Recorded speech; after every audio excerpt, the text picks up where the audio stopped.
Assalamualaikum warahmatullahi wabarakatuh. Perkenalkan, kami dari kelompok 10. Di sini kami beranggotakan Dwi Rahmawati, Ilma Munifadila, Erika Vidya, Suci Pancafaradita, Ade Sinta Oktaviana, dan Haniroh Aminatun Solihah. Di sini kami akan mempresentasikan hasil diskusi kami mengenai makna dan manfaat mempelajari pergerakan Muhammadiyah. Latar belakang Muhammadiyah. Muhammadiyah adalah sebuah organisasi yang keberadaannya tidak diragukan lagi perannya dalam perjuangan Indonesia dan juga sebagai gerakan dakwah yang memfokuskan pada agama Islam. Muhammadiyah adalah salah satu gerakan dakwah Islam yang berpengaruh dalam perkembangan pendidikan di Indonesia. Salah satu buktinya, Muhammadiyah membangun pondok pesantren dengan sistem pembelajaran yang modern. Muhammadiyah sampai saat ini tetap konsekuen untuk mencetak elit muslim terdidik lewat jalur pendidikan. Muhammadiyah dalam menjalankan gerakan dakwah amar ma'ruf nahi munkarnya selalu berdasarkan kepada ajaran tauhid dan tawakal kepada Allah, sehingga setiap orang Muhammadiyah dapat menjadi contoh dalam kancah pembangunan dan pengembangan masyarakat. Yang pertama, gerakan Islam yang berwatak tajrid dan tajdid. Makna dan manfaat yang dapat diambil dari gerakan Islam yang berwatak tajrid dan tajdid yaitu bermakna jada, yaitu memperbaharui, yakni Muhammadiyah mendorong dalam berbagai bidang yang menjadikan Islam sebagai agama yang rahmatan lil alamin dan menghindarkan masyarakat dan memurnikannya dari bid'ah, tahayul, syirik, dan khurafat. Tajdid juga merupakan proses pembaharuan umat Islam menuju pada kondisi yang lebih baik. Tajdid mengandung dua pengertian, yakni purifikasi atau pemurnian dan dinamisasi atau pembaharuan. Tajdid bersifat purifikasi, yaitu tondif al-aqidah, yaitu purifikasi dalam akidah. Dalam akidah Islam harus benar-benar dibersihkan dari elemen-elemen syirik, rosyiyah syirik. Akidah yaitu keyakinan hidup atau keimanan dengan meliputi semua hal yang harus diyakini oleh semua muslim. Sifat tajdid Muhammadiyah tidak hanya bersifat memurnikan, melainkan juga termasuk upaya pembaharuan dalam tata cara pelaksanaan ajaran Islam dalam kehidupan bermasyarakat. Karakter gerakan Muhammadiyah yaitu dakwah dan tajdid yang juga mengandung dimensi pemurnian sekaligus pembaharuan. Pemurnian berarti pengautentikasian kembali pada Islam yang benar-benar murni atau asli sebagai ajaran Al-Quran dan Sunnah Nabi yang sahih dengan ijtihad sesuai dengan manhaj tarjih. Dengan sifat Muhammadiyah yang terbuka dan sesuai dengan cita-cita Muhammad dan hadis, karena itu jika masyarakat masih murni dan utuh keislamiannya, maka masyarakat Islam sendiri masih dapat berkembang.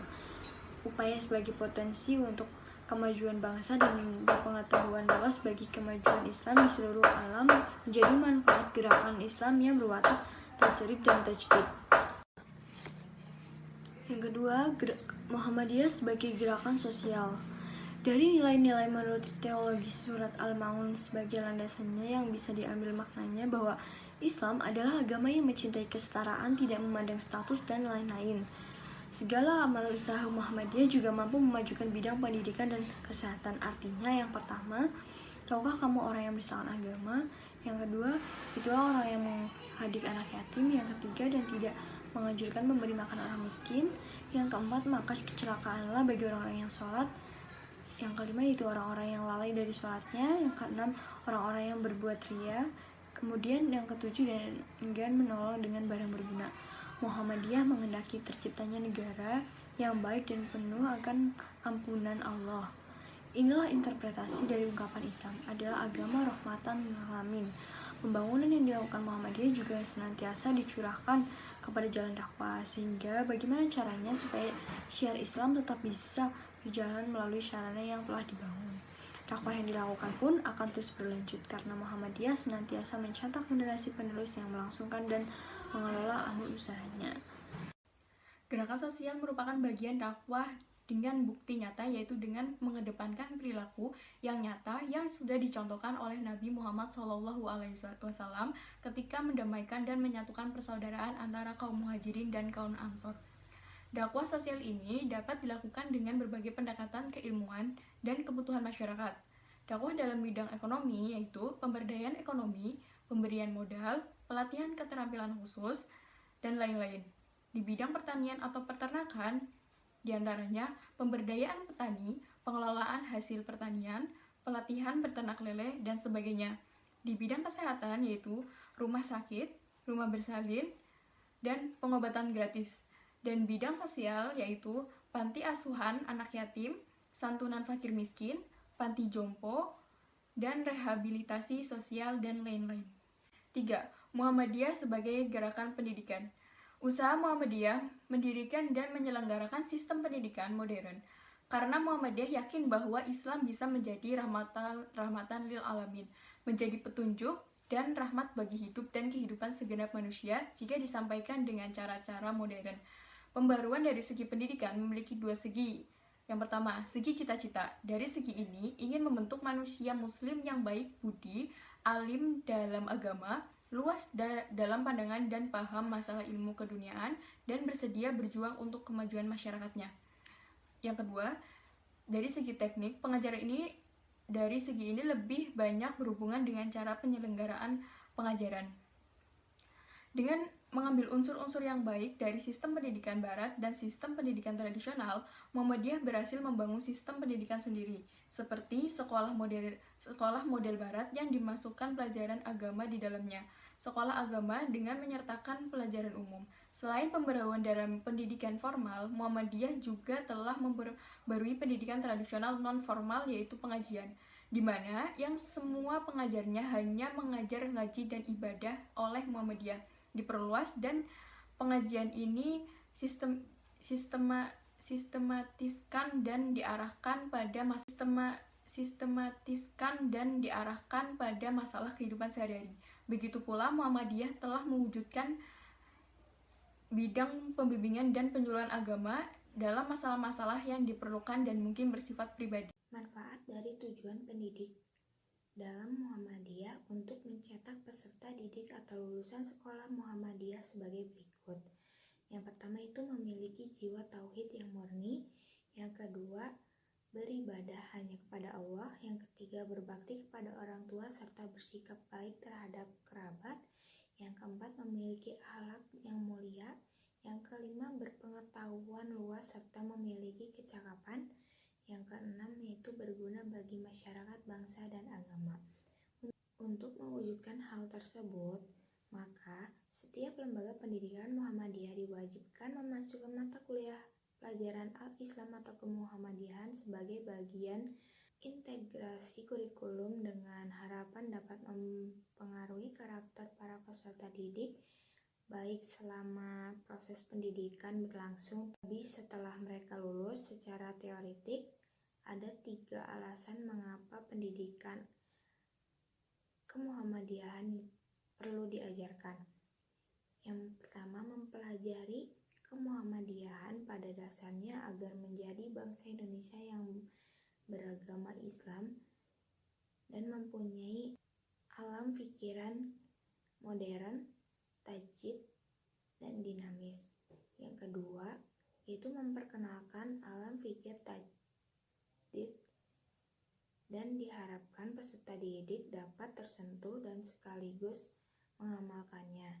Dan yang terakhir, perlu etika atau akhlak peserta didik yang menempuh pendidikan di lembaga pendidikan kemuhammadiyahan. Yang keempat, ada Muhammadiyah sebagai pemberdayaan perempuan. Nasyiatul Aisyah, organisasi perempuan Persyarikatan Muhammadiyah, merupakan gerakan Islam dan dakwah amar ma'ruf nahi mungkar yang berazaskan Islam serta bersumber pada Al-Quran dan As-Sunnah. Adalah organisasi otonom dan kader Muhammadiyah yang merupakan gerakan keputrian bergerak di bidang keagamaan dan kemasyarakatan. Manfaat bagi peningkatan dan kemajuan harkat dan martabat perempuan Indonesia. Hasil yang sangat nyata adalah wujud amal usaha yang terdiri atas ribuan taman kanak-kanak, sekolah dasar, hingga perguruan tinggi. Gerakan pemberantasan kebodohan yang menjadi salah satu perjuangan Aisyah. Di samping manfaat dan peran yang sangat banyak, Nasyiatul Aisyah membekali para kaum wanita. Selain itu, Aisyah memperjuangkan Islam dan memperhatikan masalah kaderisasi dan pengembangan sumber daya kader di lingkungan Ikatan Muda Muhammadiyah atau AMM. Putri secara integratif, mengarah dan profesional pada penguatan dan pengembangan dakwah amar ma'ruf nahi mungkar menuju masyarakat madani.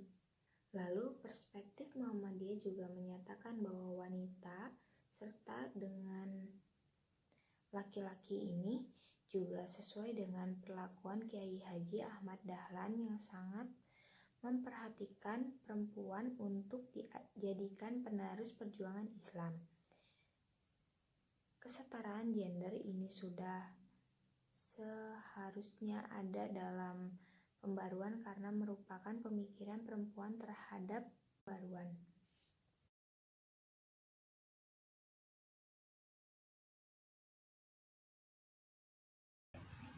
Kesetaraan gender dalam Muhammadiyah menjadi suatu hal yang menimbulkan perbincangan di kalangan Muhammadiyah. Dalam berita resmi Muhammadiyah disebutkan bahwa 1. Muhammadiyah itu menempatkan perempuan sebagai makhluk Allah yang memiliki kedudukan setara di hadapan Allah, sehingga laki-laki dan perempuan memiliki kewajiban sama dalam beriman, beramal saleh, berdakwah, berilmu, bekerja, peran politik, dan kemasyarakatan. Yang kedua, keseimbangan peran publik dan berumah tangga. Yang ketiga, keterlibatan perempuan dalam berdakwah amar ma'ruf nahi mungkar. Yang keempat, dukungan keluarga dan Muhammadiyah kepada kaum perempuan Aisyah. Yang kelima, kompetensi keberagaman, keilmuan dan kemasyarakatan pemimpin. Yang keenam, Aisyah menerapkan kepemimpinan rasional bukan karismatik atau tradisional. Yang kelima, Muhammadiyah sebagai gerakan ekonomi. Gerakan ekonomi Muhammadiyah ini membangun sentra kemandirian ekonomi umat di tingkat ranting dan cabang, dengan memberdayakan jamaah yang ada pada tingkat ranting Muhammadiyah menjadi kelompok swadaya masyarakat yang disebut dengan Jamaah Swadaya Masyarakat atau JSM, yang terdiri dari 10 hingga 25 anggota yang merupakan kerjasama warga Muhammadiyah dan berkonsep tolong-menolong atau ta'awun di bidang ekonomi dengan membentuk kelompok usaha bersama, kelompok koperasi, atau kelompok konsumen. Gerakan ekonomi persyarikatan Muhammadiyah bermanfaat dan berdampak pada pemberdayaan ekonomi warganya, dengan upaya menciptakan lapangan kerja dan mengatasi problem pengangguran yang semakin besar, dan angka kemiskinan yang makin membengkak yang dapat mengancam eksistensi iman. Program pembinaan ekonomi umat yang merupakan kepedulian sejak lama, karena memang konsisten Muhammadiyah sejak dahulu wirausahawan, merupakan perintis perdagangan dan industri di kalangan pribumi. Pada dasarnya, Majelis Pembina Ekonomi membina ekonomi umat melalui 3 jalur, yaitu yang pertama, mengembangkan badan usaha milik Muhammadiyah yang mempresentasikan kekuatan ekonomi organisasi Muhammadiyah. Yang kedua, mengembangkan wadah koperasi bagi anggota Muhammadiyah. Yang ketiga, memberdayakan anggota Muhammadiyah di bidang ekonomi dengan mengembangkan usaha-usaha milik anggota Muhammadiyah. Yang selanjutnya, dengan mengembangkan ekonomi itu, Muhammadiyah telah memiliki aset atau sumber daya yang bisa dijadikan model. Aset pertama adalah sumber daya manusia, yaitu anggota Muhammadiyah itu sendiri, baik sebagai produsen. Yang kedua, kelembagaan amal usaha yang telah didirikan, yaitu berupa sekolah, universitas, lembaga latihan, poliklinik, rumah sakit, dan panti asuhan yatim piatu. Ketiga, organisasi Muhammadiyah itu sendiri sejak dari pusat, wilayah, daerah, cabang, dan ranting. Dapat disimpulkan bahwa gerakan ekonomi Muhammadiyah bisa disajikan antara lain dengan mendirikan koperasi di berbagai jajaran jenis koperasi sebagai sarana untuk melakukan perkuatan ekonomi umat, mendirikan badan usaha milik Muhammadiyah (BUMN) dalam berbagai bidang jasa, perdagangan, pariwisata, perkebunan, perikanan, dan lain-lain, sebagai keuangan untuk mendukung usaha-usaha umat yaitu Baitul Mal wa Tanwil, BPR Syariah, koperasi, dan lain-lain. Sharing dalam berbagai perusahaan yang bonafit dan kompetitif, membangun jaringan informasi bisnis, seperti memberikan berbagai penjelasan informasi kepada warga Muhammadiyah tentang bagaimana bisnis obat, bahan tekstil, bahan kimia, rumah makan, dan lain-lain. Informasi ini juga meliputi bagaimana pandangan melakukan kegiatan produksi, pemasaran jaringannya, tata niaganya, dan lain-lain. Dan terakhir, membangun jaringan kerjasama bisnis dengan semua pengusaha dan koperasi Muhammadiyah untuk saling membantu baik dari segi informasi, kiat bisnis, maupun pendanaan. Lalu, peran kebangsaan Muhammadiyah di Indonesia. Bagi Muhammadiyah, negara adalah sebuah mahkota dalam kehidupan berbangsa dan bernegara, dan Muhammadiyah merasa ikut andil dalam membentuk kemerdekaan Indonesia karena jauh sebelum kemerdekaan itu didapat, Muhammadiyah telah ada saat terjadi perdebatan tentang dasar-dasar negara. Komitmen konstitusional dalam organisasi Muhammadiyah. Tanggung jawab Muhammadiyah terhadap NKRI dilakukan dengan memberikan pencerahan, dengan melakukan gerakan pencerdasan, dengan mendirikan sekolah-sekolah seperti SD, SMP, SMA, dan perguruan tinggi di seluruh Indonesia. Peningkatan kualitas kesehatan dengan mendirikan rumah sakit dan kehidupan sosial serta pemberdayaan kehidupan ekonomi masyarakat dengan membuat amal-amal usaha sebagai lapangan pekerjaan bagi warga yang membutuhkan. Muhammadiyah juga memilih perjuangan dalam kehidupan berbangsa dan bernegara melalui usaha-usaha pembinaan atau pemberdayaan masyarakat guna terwujudnya masyarakat madani yang kuat sebagaimana tujuan Muhammadiyah untuk mewujudkan masyarakat Islam yang sebenarnya. Muhammadiyah senantiasa bekerja sama dengan pihak atau golongan manapun berdasarkan prinsip kebajikan dan kemaslahatan, menjauhi kemudaratan, dan bertujuan untuk membangun kehidupan berbangsa dan bernegara ke arah yang lebih baik, maju, demokratis, dan berkeadaban. Mungkin hanya itu yang bisa kelompok 10 sampaikan. Maaf apabila ada tutur kata yang tidak berkenan. Sekian dari kami. Wassalamualaikum warahmatullahi wabarakatuh.